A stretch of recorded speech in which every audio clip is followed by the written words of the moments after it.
Olá pessoal, nós estamos aqui para dar continuidade à nossa aula que nós estamos trabalhando aí no colégio. E essa aula é para um reforço para vocês e aqueles que não puderam presenciar a nossa aula presencialmente. Então, hoje nós vamos falar sobre revolução científica. Separei essa frase que representa o pensamento de Galileu Galilei. A matemática é a linguagem com a qual Deus escreveu o universo. Na Revolução Científica, nós vamos estudar essa mudança de perspectiva de filósofos e pensadores, tentando por si mesmos descobrirem o funcionamento desse universo que vemos. Eles não estavam se levantando contra Deus, mas o método que eles estavam usando agora para investigar a natureza era bem diferente da antiguidade. Então vamos começar nossa aula. Primeiramente, compreender o princípio fundamental que guiava o pensamento anterior a essa revolução científica. O período medieval, ele é marcado por uma forma de pensar que pode ser representada por essa pintura. Percebam aqui essa pintura de Caravaggio e representa o chamado de Mateus, que é esse aqui. O convite do Senhor Jesus Cristo, que é esse aqui, que está chamando Mateus para segui-lo. Note que a mão do personagem aqui que representa Jesus Cristo é bem semelhante àquela mão daquela pintura de Michelangelo, onde Deus está com a mão direcionada ao homem para que o homem pudesse ter vida. Então essa mesma mão agora está direcionada a Mateus, convidando-o para uma chamada cristã. Note que os pés de Mateus já estão direcionados ao chamado divino.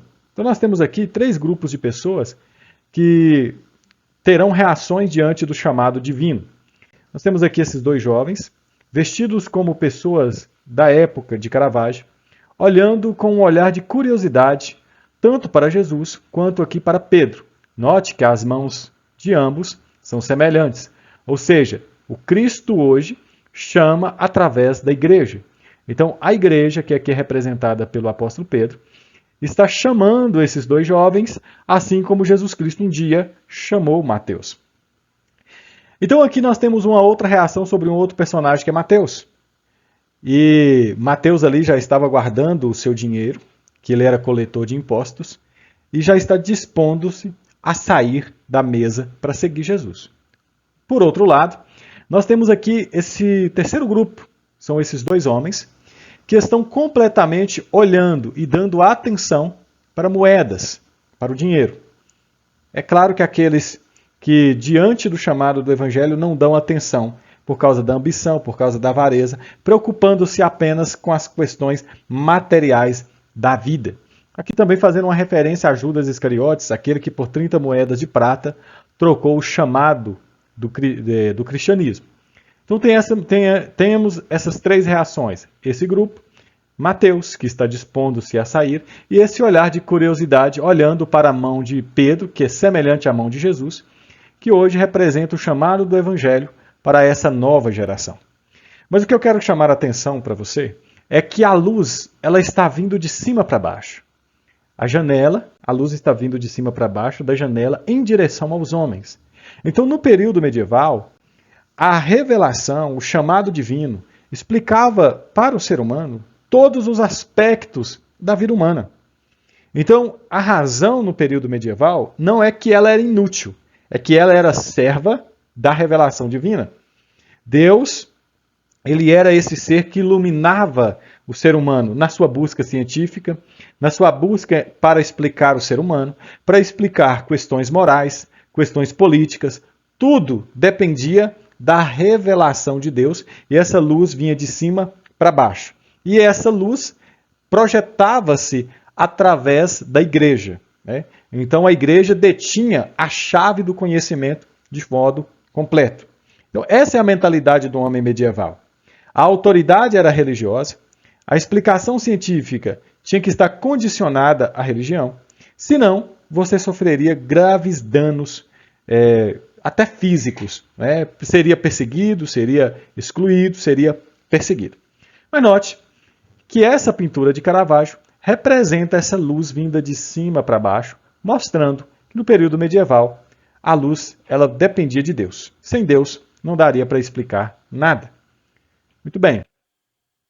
Então a revolução científica pode também ser explicada através dessa imagem aqui, de Derby. Né?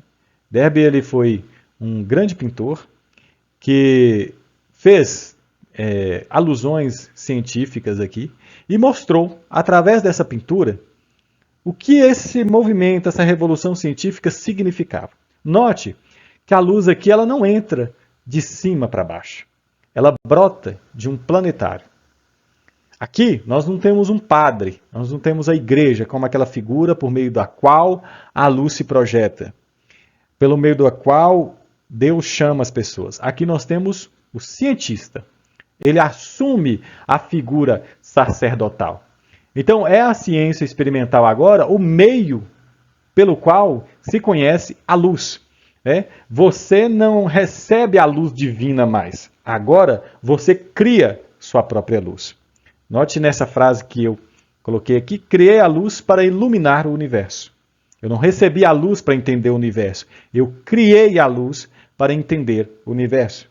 No período medieval, as pessoas em qualquer argumentação, discurso, diria, segundo a autoridade eclesiástica tal, segundo o padre fulano de tal, segundo a autoridade religiosa, segundo o escrito bíblico. Nessa revolução científica, as pessoas argumentam assim, segundo a ciência, segundo o cientista. O cientista se torna, então, o medidor da verdade, aquele que descobre a realidade. Então, ele se torna uma figura autoritativa no que vamos dizer assim, no que concerne a assuntos da realidade e do universo. Então, ele assume essa nova figura de autoridade. Note o rosto das crianças, como elas estão admirando a luz brotando aqui da matéria, brotando desse planetário. Mas quero chamar também sua atenção para o rosto desse personagem, desse jovem. Olha como que ele está observando essa pintura. É o escritor que faz uma mistura, você não dá para saber se é um homem ou se é uma mulher, mas olha a observação, vamos dizer assim, de medo, de reflexão, diante da luz brotando do planetário. Perceba o olhar desse outro jovem, como ele está, olhando para essa luz. Um olhar reflexivo. Esse aqui já olha para o cientista. A luz e o cientista são o centro da imagem. Certo? Então houve aqui uma mudança. Aqui, no período medieval, no período anterior, a luz vinha de cima para baixo. Agora, nesse período científico, nessa revolução, nesse movimento que vai acontecer, a luz brota da própria matéria. Perceba. Essa aqui também é uma pintura de Derby, que fala sobre testando uma bomba de ar, os cientistas testando aqui uma bomba a vácuo, né? E aqui nós temos algumas reações. Temos uma mulher presente na pintura, mostrando que nesse novo movimento científico, todos os sexos poderão contemplar a luz da ciência e usar da ciência para a sua vida.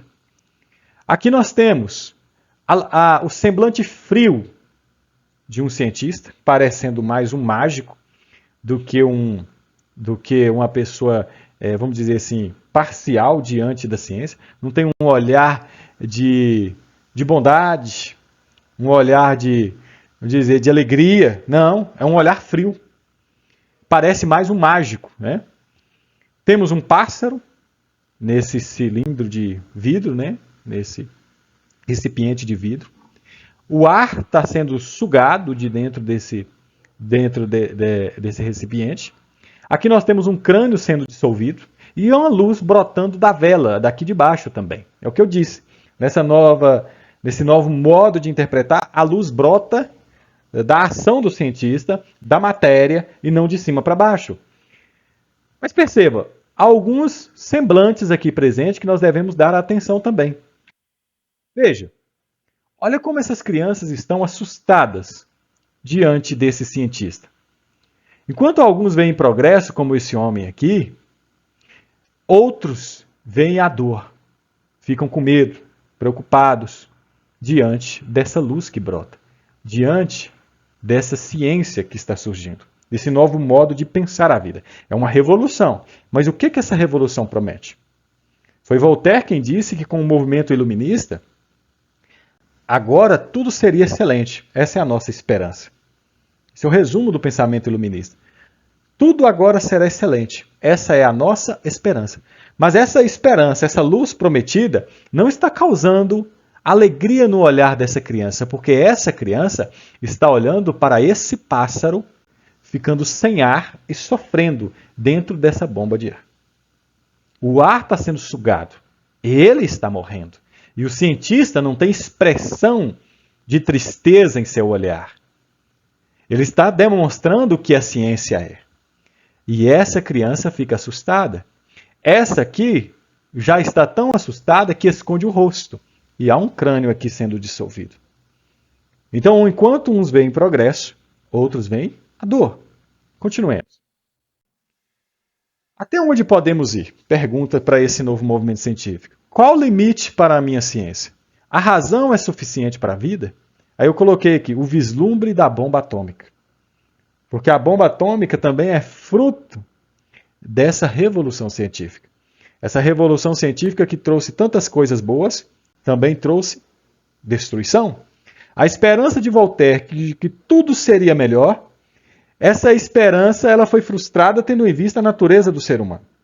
Será que o conhecimento científico, essa razão instrumental, essa razão de manipulação da natureza, melhoraria o homem? Será que o ser humano se tornaria melhor tendo em vista esse método de conhecimento totalmente racionalista? E aí, temos aqui essa criança assustada que não vê essa esperança. Diferentemente da perspectiva de Voltaire, ela não tem essa esperança. E olha aqui o semblante desse outro ouvinte assustado diante da ciência. Veja que seu olhar está direcionado a esse crânio sendo dissolvido.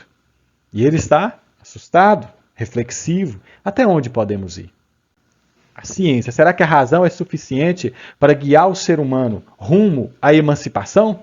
Rumo a um novo mundo, a um mundo melhor? Será que agora realmente tudo melhorará? E aí essa é uma reflexão. Veja, esse pintor ele foi incrível, porque ele soube expressar a ciência de um modo espetacular. Aqui ele coloca as várias reações diante dessa suposta iluminação que a razão trouxe. E ele colocou aqui nas duas pinturas uma crítica à ciência. Naquela primeira, um cientista explicando o planetário, nós temos essa reação que também é de reflexão. Aqui também. Nessa segunda pintura, também temos essa reflexão, o semblante de preocupação diante desse novo modo de trabalhar com a realidade, de trabalhar com o universo. Olha a criança assustada diante daquele pássaro sendo torturado pela ciência. Aqui, a prometida luz que traria a emancipação trouxe trevas e dor. Essa ciência, essa razão instrumental, será que libertaria o homem por completo? Esse abandono da fé como explicação da realidade, será que a razão única seria suficiente para o homem ser melhor? E a conclusão que chegamos é que não. E aqui eu coloquei essa pintura para mostrar uma crítica que o pintor Derby estava fazendo à ciência. Oppenheim disse: agora eu me tornei a morte, o destruidor de mundos. A bomba atômica foi criada por essa razão instrumental, por essa razão como meio de conhecer a luz. A caixa de Pandora foi aberta. E qual será o limite? Quanta destruição ainda a ciência poderá prover para o homem? Nada além, a razão instrumental, essa razão prometida como a emancipadora do ser humano, se tornou e tornou o homem capaz de abranger a sua maldade e torná-la mais eficaz. Então a razão que prometeu a libertação do homem da escuridão, da suposta idade das trevas, sabe o que ela trouxe? Ela capacitou o ser humano para tornar a sua maldade mais eficaz, destruir vidas com mais eficácia, matar mais gente do que nunca antes pôde matar. Ela trouxe coisas boas, mas também trouxe coisas conflitantes. Então, é necessário que tenhamos essa razão crítica diante da proposta iluminista que também estava presente nos frankfurtianos. Aquela primeira geração da escola de Frankfurt, Adorno e Horkheimer, que criticaram, que fizeram críticas a esse ideal iluminista. A crítica de Friedrich Nietzsche, Marquês de Sade, também direcionadas a esse ideal iluminista de que a razão seria a única regra, o único meio de se conhecer a realidade e de explicar a natureza, frustrou-se. E não levou o homem a uma melhora, mas, pelo contrário, a uma decadência moral, a uma decadência na sua própria ser, no seu próprio ser. Então, antes de compreendermos o que a Revolução Científica trouxe, essa mudança de perspectiva, essa mentalidade, é importante entendermos que também há um lado crítico na ciência. Há um lado crítico nesse novo modo de pensar a vida. É claro que os pensadores que trouxeram a ciência, Nicolau Copérnico, Galileu Galilei, Giordano Bruno, eles queriam explicar a natureza, explicar o relógio, mas não queriam destruir o relojoeiro, não queriam acabar com o relojoeiro.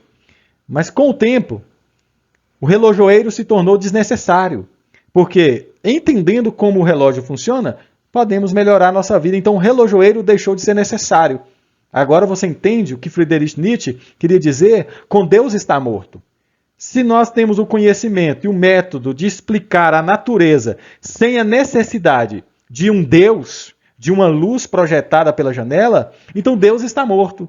E nós fomos quem o matamos. Não temos mais necessidade de Deus.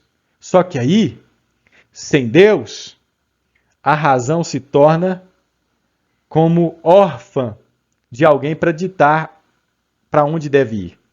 E cada um tem sua razão, cada um tem sua explicação.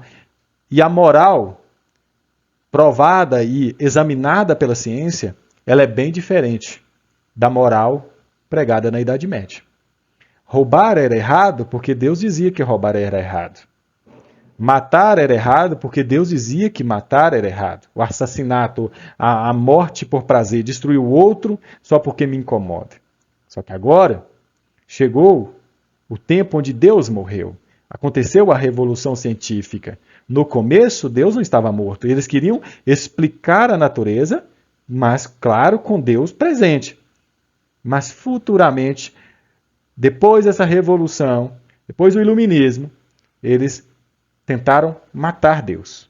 Mas com a morte de Deus, aí sobrou o homem caindo no vazio, como dizia Friedrich Nietzsche. Então, pessoal, essa é uma aula introdutória para nós entendermos a importância da compreensão dessa revolução científica, essa nova mudança da mentalidade do ser humano. Ele tinha uma mente antes, no período medieval, uma compreensão da realidade, e precisava dessa luz vinda do céu para a terra para explicar todas as coisas. Como você depende do sol para contemplar as outras coisas, assim o medieval precisava da luz de Deus para compreender a realidade. No entanto, agora com essa revolução científica, com esse iluminismo, eles apagaram o sol. E se apagaram o sol, se fecharam a janela, como nós vimos na pintura anterior, aquela criança fechando a janela, então agora você tem que criar sua própria luz. Só que essa luz criada, ela pode tornar-se trevas, destruição para outros. Então, com esse pensamento crítico, eu gostaria que você pensasse sobre a revolução científica, estudasse sobre esse assunto e pensasse qual é o nosso limite, qual é o limite da ciência, será até onde vai a liberdade racional para explicarmos e para manipularmos a natureza segundo o nosso bel prazer. Até onde vamos, né? Então é isso, pessoal. Só para dar uma introdução para vocês aí, para que vocês pudessem compreender e se sentirem atraídos por esse assunto tão importante que é a revolução científica. Um grande abraço para vocês e excelentes aulas.